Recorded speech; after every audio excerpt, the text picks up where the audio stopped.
Bienvenidos.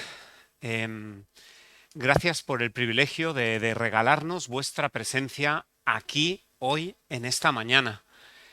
Sabéis, no solamente queremos que os sintáis como en casa, sino yo admiro de una forma especial pues el hecho de ver personas que de cerca, de lejos, de aquí para allá, nos unimos em, por la necesidad profunda de presentarnos delante de Dios, de recibirle porque lo necesitamos.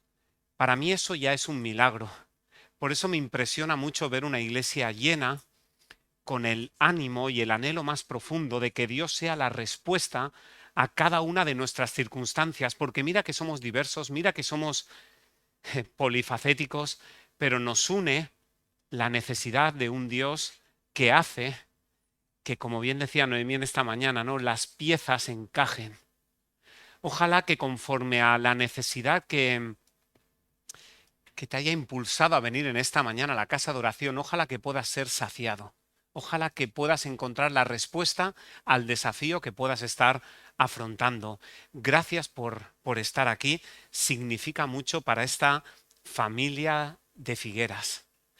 Vamos adelante con la propuesta de reflexión de esta mañana. Mirad, uno de los días de la escuela sabática nos hablaba acerca, sabéis que la escuela sabática hablaba de un Dios que oye, un Dios que sana, un Dios que salva, un Dios que es refugio, es promesa, es proveedor, ¿no? Pero me llama especialmente la atención lo que nos comentaba, creo que era el día jueves, ¿verdad? El concepto de la ayuda que, como bien dice el Salmo 20, la ayuda que viene desde el santuario. Yo no sé si te ha pasado que especialmente después de la pandemia tienes que pedir hora hasta en lo más inhóspito. En todas partes tienes que pedir hora. Hasta para respirar hay que pedir hora, ¿eh? Por favor, hacedlo por turnos, ¿vale? ¿Verdad que parece que es un poco como surrealista? Dices, primero tienes que acertar con la oficina y después tienes que acertar con la hora para que te atiendan. Pero me encanta pensar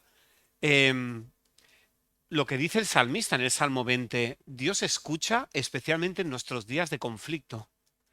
El nombre de Dios, ese carácter admirable de Dios, es el único que nos va a defender. Y me encanta cuando dice que Dios te envía ayuda desde el santuario y desde Sión te sostenga. Traiga a la memoria tus ofrendas, acerque tu holocausto, te dé conforme al deseo de tu corazón, cumpla todos tus planes y nosotros nos alegraremos en tu salvación. Qué impresionante, ¿verdad? Es como que en esta mañana, que Dios te envíe ayuda desde allá donde está, desde su santuario, que es lo más parecido a la oficina del plan de salvación. La oficina central del plan de salvación. ¿Por qué en esta mañana me gustaría profundizar un poquito más en el tema del santuario? Quizás sea la primera vez que visitas la iglesia y me dices, ¿de qué va esto del santuario? ¿De qué va esto del santuario? Porque sí, me suena que Moisés sube al Sinaí y baja con dos tablas de la ley. Ya está, ¿no? Ya está. Pero si te das cuenta, Dios le dio un montón de instrucciones de esto del santuario. Vamos a intentar exprimir de qué va esto del santuario, qué tiene que ver con mi vida real, dónde está Jesús, a quién puedo acudir, dónde está mi ayuda. ¿Dónde está mi ayudador?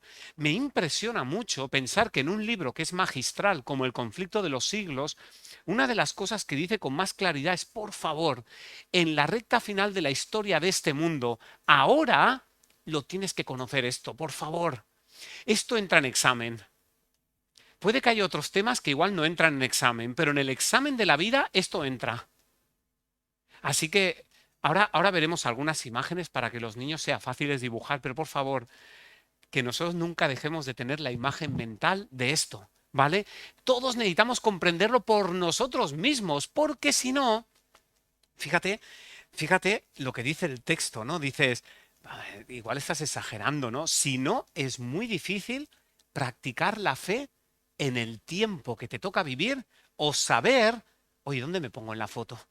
¿Dónde me tengo que poner en la foto de la historia de este mundo?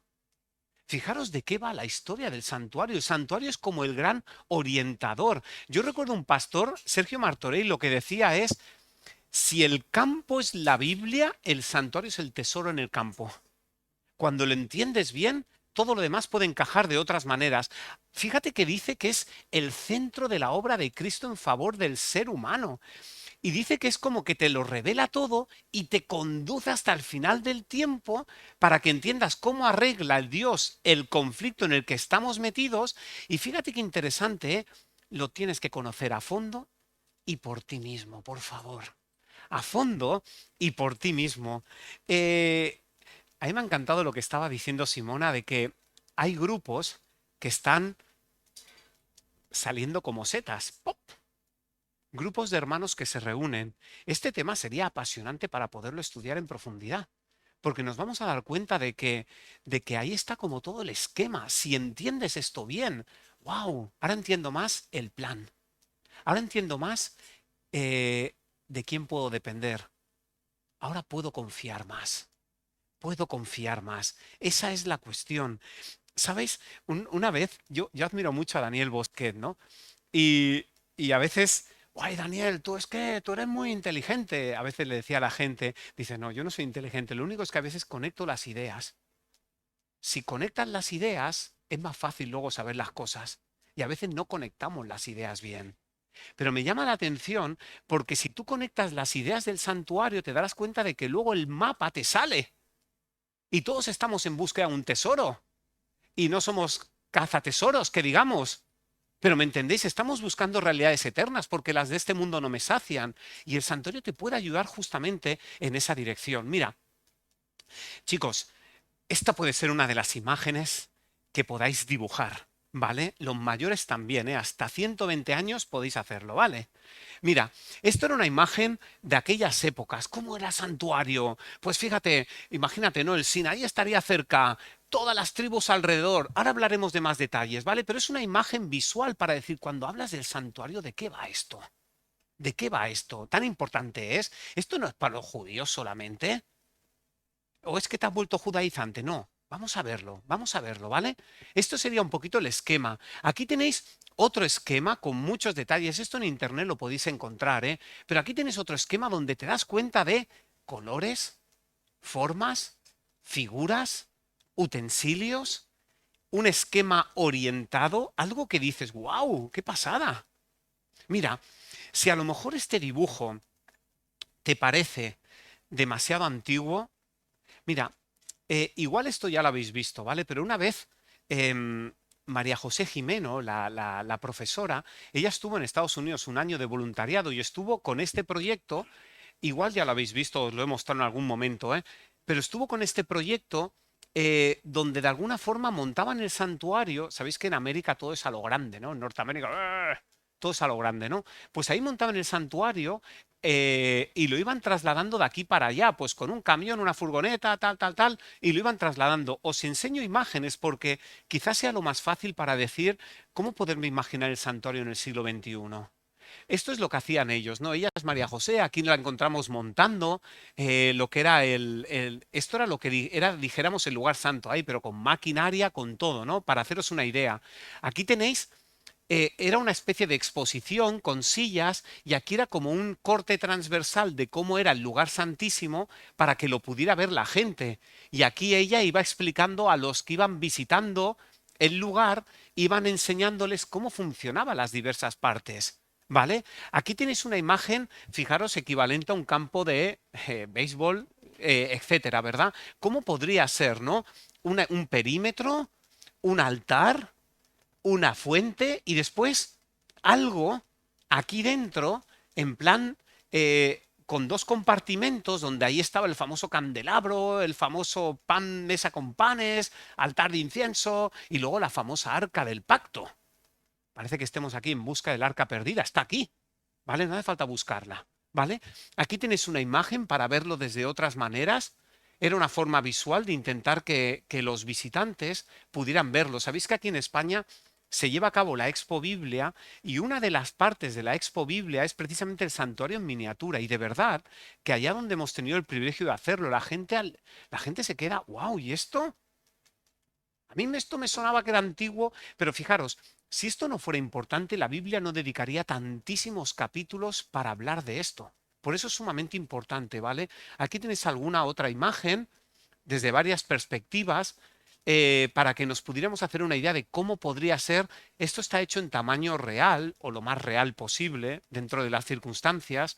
Y aquí veis un poquito pues varias orientaciones, ¿no? Para hacernos una idea. ¿Cómo podría ser el lugar santo, la cortina, los muebles al lado y lado, hasta los espacios, hasta la orientación tenía significado, ¿vale? Aquí tenemos los diversos símbolos, lo más parecido a cómo podrían ser. Hoy no vamos a hablar de todo esto, ¿vale? Pero sí que quiero quedarme con ciertas lecciones prácticas porque tú y yo estamos aquí buscando a Cristo. ¿Dónde está Jesús ahora? ¿Qué puedo esperar? Para mí esa es la esencia, ¿eh? Y aquí tenemos un poquito cómo debería ser, porque esto no tenía ventanas. Tendría que ser una obra de arte porque aquello era muy interesante, ¿vale? Muy, muy interesante y sobre todo muy, muy pedagógico. Aquí tenemos el Arca del Pacto con un corte para que pudiéramos hacernos una idea de cómo podría llegar a ser por dentro, ¿no? Aquí con el maná, las tablas de la ley, la vara de Aarón, los rollos que estaban al lado del Arca del Pacto con otras instrucciones, etcétera, ¿vale? E incluso hasta las propias vestiduras del sumo sacerdote, que era un claro ejemplo o tipo de Jesús, hasta las propias vestiduras estaban llenas de significado. ¿Dónde te lleva Cristo? ¿Dónde nos lleva?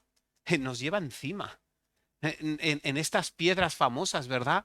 Todas las tribus representadas, os llevo en los hombros. ¿Verdad? Es impresionante ver que todo tenía un profundo significado. Hasta incluso, ¿os acordáis de la especie de placa que tenía en la parte de la frente? ¿No? Santidad a nuestro Dios. Se lo merece todo.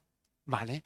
Aquí tenéis otras imágenes cuando el sacerdote y el sumo sacerdote, pero era impresionante, ¿vale? Era sencillamente impresionante, ¿vale? Después de haberos hecho esta imagen, para que intentéis un poquito como nos intentemos ubicar en esencia de qué va esto del santuario. ¿Por qué Dios invierte tanto tiempo en dejarte un mapa y dejarte una estructura? ¿Para qué? ¿Para qué? Fíjate que en última instancia esto del santuario en esencia es compasión. Es compasión. Eran símbolos muy impactantes, porque a mí que me gustan tanto los animales, pensar que por culpa mía una criatura tenía que tal, esto se lleva mal, ¿vale? Pero era para entender nuestra necesidad a través de unos símbolos impactantes. Probablemente Dios tardó varias semanas con Moisés en el Sinaí explicándole el santuario. Moisés, toma nota. Yo imagino a Moisés tomando medidas. ¿Y cómo es esto? ¿Y cómo es lo otro? Y conforme al modelo, unas instrucciones claras. Moisés, fíjate que cuando acaba todo, Moisés lo comprobó con todo detalle y acabó, dice Éxodo 39, y cuando Moisés vio que lo habían hecho como Dios había establecido, Moisés los bendijo. Impresionante, ¿verdad? Porque el santuario estaba en el corazón del campamento de Israel. Habían como 2000 codos de distancia. Es como una especie de Dios quiere estar cerca de ti, pero a la vez merece respeto. De esto va el santuario, de esto va. Dios es grande, Dios quiere estar en medio de ti, quiere estar ahí cerca de tus realidades. El santuario como un vehículo para revelar estas verdades que de otra manera igual no podríamos entender. Igual no podríamos entender. Esto estaba hecho, ¿verdad que solemos decir siempre para glorificar a Dios? Glorificar a Dios es representarlo adecuadamente porque vivimos en un mundo donde cada vez es más complicado representar a Dios. ¿Tú todavía crees en Dios? Uy, lo que me han contado de él a mí. El santuario estaba justamente para restaurar ese concepto adecuado de Dios, ¿vale? Para saber dónde Dios ministra, dónde está Jesús. Era un lugar limpio, era un lugar puro, era un lugar para la libertad del poder del pecado. Igual tú has venido a la iglesia en esta mañana buscando libertad de tu adicción. El santuario era un lugar para la libertad, para la liberación. Era un asiento del trono de la gracia y misericordia. Esto era vida y misión. Esto era como un libro de texto. El santuario también era como un calendario. Era un calendario en figuras y símbolos de cómo se resolvía todo. Más que una promesa era la provisión. Era como un almacén. Era como un almacén. Eso es la cuestión. Fíjate que la esencia de los símbolos del santuario era el fuego, el agua y la sangre. El fuego, el agua y la sangre. Eliminar el pecado, procurar el perdón, llevar a cabo la justificación. Probablemente el santuario se construyó con 1.000.000 de euros. Estos serían el valor de los donativos que se hicieron. Estuvo ubicado en unas 50 ubicaciones por el desierto, aquí, allá, más para allá. Se fue ubicando aquí y allá. Esto era el santuario. Hasta el montaje era solemne, pero la esencia es, Dios quiere estar contigo y te quiere acompañar en la travesía del desierto por el que estamos pasando. Dios quiere que lo entendamos con toda claridad. Esa es la cuestión. Probablemente esta era la parábola más grande que encuentras en la Biblia. Es la ilustración más enorme del plan de salvación. Y aquí tienes arquitectura, materiales, niveles, lo tienes todo. Lo tienes todo para que no te pierdas. Para que no te pierdas. Sobre todo para que sepas dónde ubicarnos, dónde buscar a Cristo. Esa es la cuestión, ¿vale? ¿Dónde ubicarnos? Mira, esta mañana, después de hablar de esto del santuario, ¿verdad que este texto lo conocemos, verdad? Juan 14:6. Es un texto archiconocido, sí, hombre. Jesús dijo que era el camino, que es la verdad, que es la vida. Esto lo conocemos, ¿verdad? El santuario para mí, es camino, es verdad y es vida. Fíjate con esto en esta mañana. De todo lo que podíamos decir el santuario es camino, es verdad y es vida. Fíjate, un poquito más. ¿Por qué decimos que el santuario es camino? Hay un montón de textos que nos muestran, por ejemplo, el Salmo 68, ¿vieron tus caminos, oh Dios, los caminos de mi Dios, de mi Rey, en el santuario? Vieron tus caminos. Fíjate qué curioso, ¿verdad? Porque vosotros conocéis la historia del Edén, ¿verdad? En Génesis capítulo 1, 2, 3. ¡Wow! Aquello era alucinante, era muy bonito. De repente entra el cortocircuito moral, aquello se estropea. Dios lo primero que hace era cubrirlos con pieles, eso ya era un símbolo de lo que quería hacer. Pero por otro lado, hay un texto que creo que a veces no entendemos muy bien. ¿Os acordáis de Génesis 3:24, cuando dice, echó pues fuera al hombre y puso querubines al oriente del huerto del Edén y una espada encendida que se revolvía por todos lados para guardar el camino del árbol de la vida? ¿Te suena ese texto? Te hago una pregunta, ¿cómo lo interpretamos? Porque a priori una espada que se revuelva, ¿me dejáis que lo diga? A mí me da respeto. Tú a una espada que se está dando vueltas por ahí, quita, quita. Yo me alejo por si acaso. ¿Sabéis lo que hay detrás de esa, de ese símbolo? ¿Sabéis lo que hay detrás? Creo que hay veces que, ¿sabéis? La Biblia está escrita en un lenguaje antiguo y es verdad que a veces el propio lenguaje es imperfecto para poder entender las realidades. La luz siempre ha sido un símbolo de la presencia divina. Y fijaros qué interesante, porque esta frase, una espada encendida, dice el comentario bíblico adventista, que es una traducción inexacta. En realidad lo que está intentando transmitir es que es como un fulgor de espada, ¿vale? Lo que probablemente sería un reflejo de luz que se revolvía con mucha rapidez y que parece como que irradiaba hacia un centro que era brillante. Es decir, lo más parecido en aquella época eran las espadas, porque las girabas y refulgían, pero probablemente aquello era una especie de centro brillante que refulgía luz para todos los lados, ¿vale? En realidad estaba dándose vueltas por todos lados y es probable que esta radiante luz viviente no era otra cosa que la gloria de la Shekinah, es decir, la manifestación de la presencia divina. ¿Y sabéis por qué decimos esto? Porque durante muchos siglos, em, bueno, durante mucho tiempo, Adán y Eva iban a la puerta del Edén justamente a adorar a Dios. ¿Entendéis? Esto se convirtió en un símbolo donde Adán y Eva iban a adorar. Era un símbolo lo más parecido a la presencia de Dios. Esta es la cuestión de esa famosa espada que se revolvía. ¿Sabes por qué? Guardaba el camino del árbol de la vida y a la vez marcaba el camino hacia la vida. De esto va. De esto va Génesis 3:24. Si te fijas, esto del fuego siempre ha sido un símbolo de la presencia de Dios. Dios se le aparece a Moisés en una zarza ardiente. Elías, ¿os acordáis? Dios se manifestó a través de fuego. En Pentecostés descendieron lenguas de fuego. ¿Vale? Hay textos donde dice claramente, Hebreos 12, 28, 29, dice, nuestro Dios es fuego consumidor. Y este tema a veces nos da miedo, pero si tú estás hecho de buen material, no tengas miedo del fuego consumidor, porque el fuego purifica. ¿Me entendéis? Hay un montón de símbolos que nos muestran claramente la presencia de Dios. Encima del arca, lo que se le llama la Shekinah, no era más que un momento donde de alguna forma Dios se hacía presente, Dios se manifestaba ahí. ¿Cuántas veces se habla acerca de la luz al final del túnel?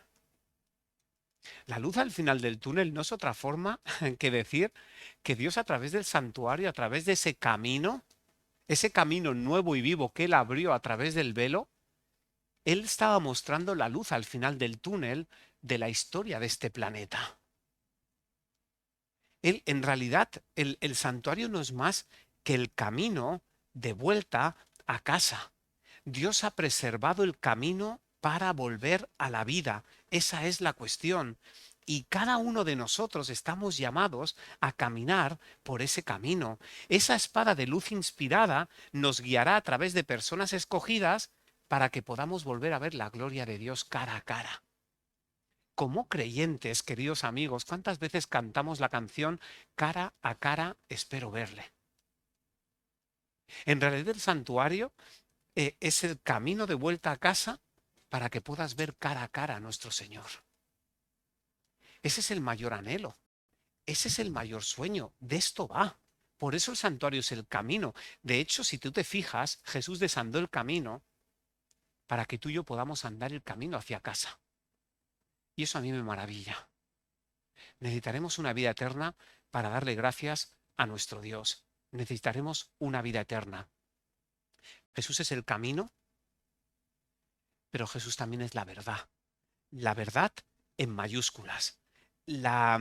Porque fíjate, la última esencia del santuario, la última esencia del santuario es que allá donde Isaac en el Antiguo Testamento preguntó, ¿dónde está el Cordero? Juan el Bautista respondió, este es el Cordero de Dios. Tantos corderos en el Antiguo Testamento que apuntaban al Cordero en mayúsculas.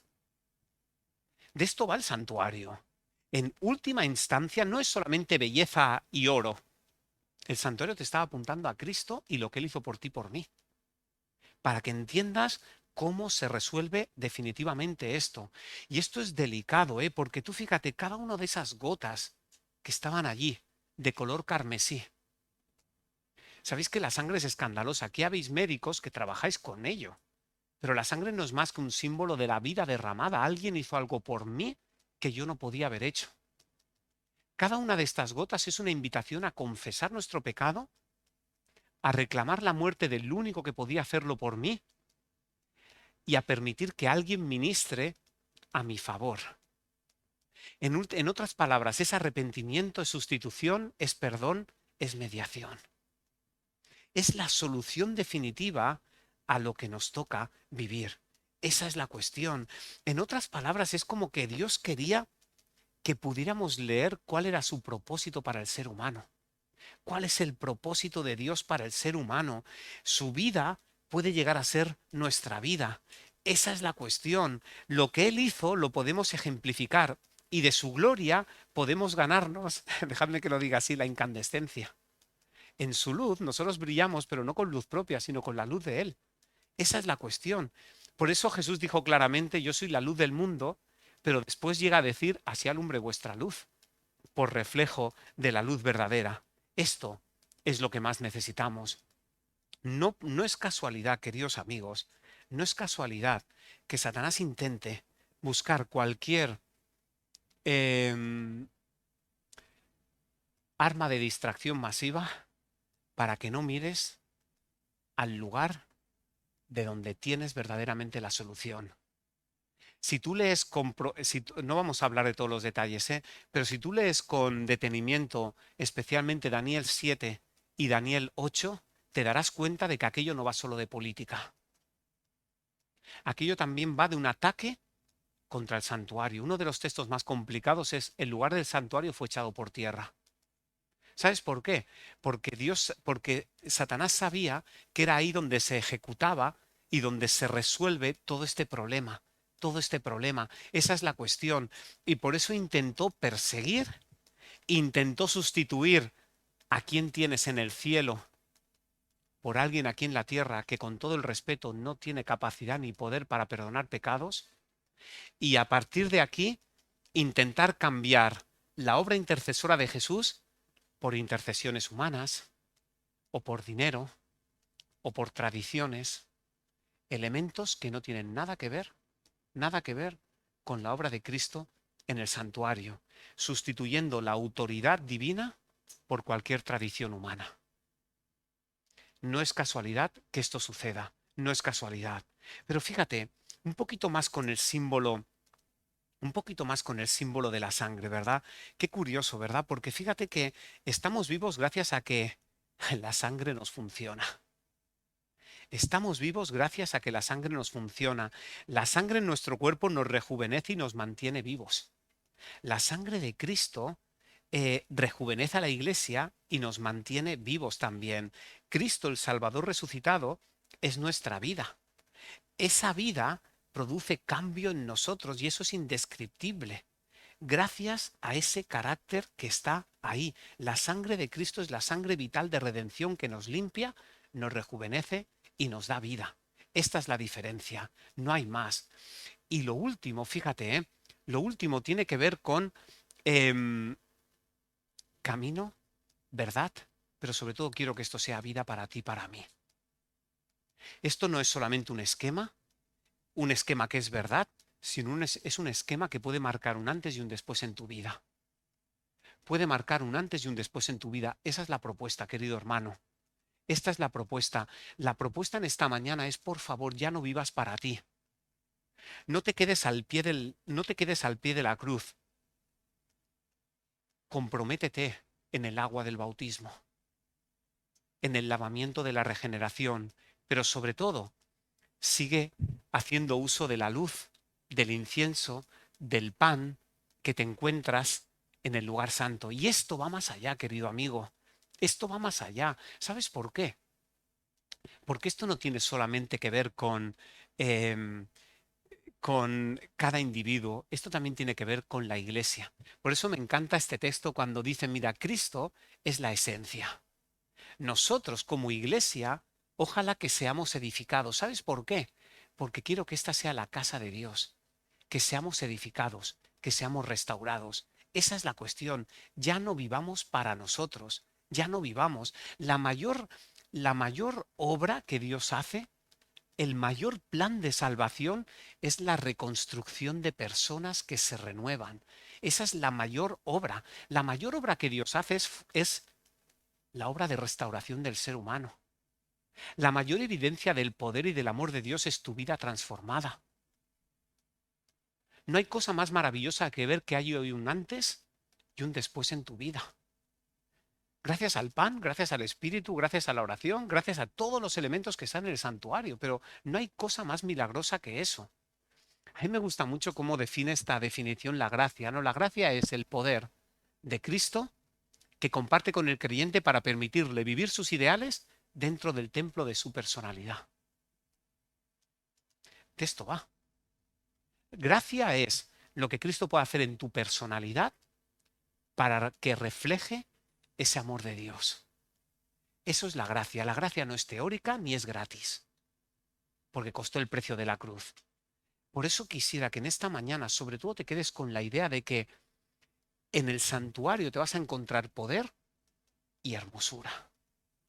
No solamente te vas a encontrar belleza porque lo que hizo Cristo fue muy grande, sino te vas a encontrar poder para la transformación. Por eso el resto del texto, y ya que estamos hablando de Salmos este trimestre, habla de todo esto, de reconocer su carácter, de que su santidad es hermosa, de conocerle, de transmitirle y de entender que hay un momento de juicio. ¿Por qué? Porque si no, esto no se resuelve nunca. De esto va. Pero especialmente en esta mañana, querido amigo, y con esto acabo. ¿Dónde está Dios? ¿Dónde está Cristo? ¿Dónde buscar a Jesús hoy? ¿Dónde buscarlo? Porque esto del santuario puede ser, bien, pues sí, es un esquema que estaba por ahí en el Éxodo. No es verdad que solo esté en el Éxodo. Está en el Éxodo, está en Levítico, está en los Salmos, está en Hebreos. No entenderás Apocalipsis si no entiendes el santuario. Está en todas partes. ¿Dónde está Jesús? ¿Dónde está Jesús ahora? Solemos decir en el cielo, pero si te fijas y si estudias la dimensión profética te darás cuenta que especialmente está en el lugar santísimo del santuario celestial. Y ahí se produce restauración, ahí se produce una obra alucinante en el cielo, pero esa obra y ese milagro también se puede producir en tu vida en esta tarde, en esta mañana. Esa es la cuestión. Pero sobre todo quiero que te quedes con uno de los símbolos más importantes que te encuentras justamente en el lugar santísimo, y es el arca del pacto. Fíjate que habla un montón de veces del arca del pacto en la Biblia, ¿eh? Y es curioso pensar que es una forma de decirte, mira, quiero que esa ley sea la esencia de mis decisiones. Quiero que esa ley de Dios esté grabada en mi corazón. Pero acuérdate que también había una vara de Aarón. Quiero ese poder, ese mismo poder que dio vida a esa vara de almendro, quiero que ese poder también nos dé vida a nosotros. Y quiero, y es mi deseo, que esa porción diaria que comía el pueblo de Israel, de esa porción tú también te puedas alimentar cada día. Este es el contexto donde Jesús está ministrando. Este es el contexto donde fíjate que hay eh, querubines, que es un símbolo de los ángeles, están mirando ahí. No mires para otro lado. Céntrate allá donde esté Jesús ahora. Céntrate en su obra. Céntrate en aquello que Él puede hacer en tu vida, en esa obra de restauración, de borrado de lo que sobra en tu vida. De esto va el santuario. De esto va. Ya casi estamos en casa. Ya casi estamos en casa. Lo que más deseo es que esto pueda ser una realidad. En Jesús es donde se encuentra el equilibrio de todo esto. Esa es la esencia. Eso es lo que no quiero que olvides. Fíjate, ¿eh? Podríamos hacer solamente todos los estudios bíblicos solamente a partir del santuario. Allí te vas a encontrar la cruz, la importancia del bautismo, el papel del Espíritu Santo. Te encontrarás la importancia de la palabra como el pan de vida, o el papel de la oración, o el valor de la ley de Dios, o el concepto de la comunión diaria. Te vas a encontrar allí hasta incluso hasta el milenio. ¡Buah, el milenio, esto que se estudia en los estudios bíblicos! Hombre, ¿os acordáis de una vez al año lo que se producía ahí? Todo eso está en el santuario. ¿Sabes para qué? Para que no te olvides nunca de a quién tienes en el cielo. Para que no te olvides nunca de algo que Jesús quería que quedara muy claro. Para que no te olvides nunca de ese proceso transformacional que Dios quiere hacer en tu vida. No te quedes en la puerta. No te quedes solo al pie de la cruz. Camina con Cristo cada día. Deja que Jesús, el que empezó esa buena obra, la pueda acabar hasta el día de Jesucristo. Deja que Él no solamente haya dado su vida por ti, por mí, sino que tu vida y mi vida sean restauradas. Sean restauradas definitivamente. Dejemos que Cristo haga ese milagro. Eso es lo que más anhelo. Me encanta esta poesía de uno de los autores que habla sobre el santuario, que me encanta, ¿no? Porque lo que dice es, deja que descanse en ti, oh Señor, sin luchas, sin preocupaciones, sin tensiones, contra el peso de los días que me causan lágrimas y dolor. Déjame recordar que tu mano puede aligerar toda carga, y en tu presencia estaré seguro en el camino más tenebroso de la vida, porque has dicho que cercano estás a todos los que necesitan tu ayuda. Entonces, torpe y mortal como soy, ¿Por qué debería temer? ¿Por qué tener miedo cuando tienes a un Dios en el cielo? ¿Por qué tener temor frente a un Dios que lo guarda todo bajo control?